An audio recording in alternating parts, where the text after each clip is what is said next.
Menteri yang kibuli Prabowo dibikin gemeter. Sosok ini sebut sang presiden punya indera keenam.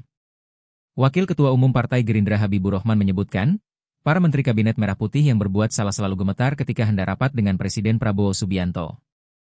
Jangan seolah-olah Pak Prabowo gampang saja dikibulin para menteri.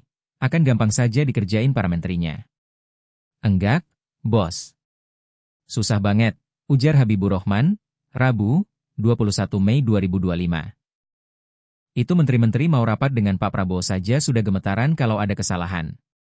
Saya tahu banget, kata dia. Habibur Rahman mengatakan, jika seseorang datang menemui Prabowo dan tidak membawa pikiran ikhlas, maka mereka tidak akan mendapatkan apapun.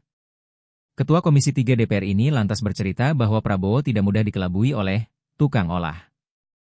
Saya 2010 masuk Partai Gerindra sampai sekarang, kalau kita sudah bawaannya mau ngolah, datang ke dia dalam tanda kutip, nggak dapat, ujar dia.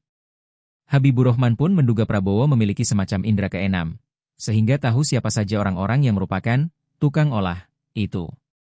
Sementara itu, Habibur Rahman menyebut Prabowo juga memiliki strategi dalam memanfaatkan sumber daya manusia yang ada di sekitarnya. Karena dia nggak tahu ya, dia ada kayak indera keenam gitu loh, bos, Pak Prabowo ini. Ada yang tukang olah, dia tahu. Memang tentu Pak Prabowo ini punya strategi dalam mengelola SDM di sekitar beliau. Dan ini juga ada masalah realitas politik. Enggak mungkin saat ini ada parpol yang bisa berkuasa sendirian, kata dia.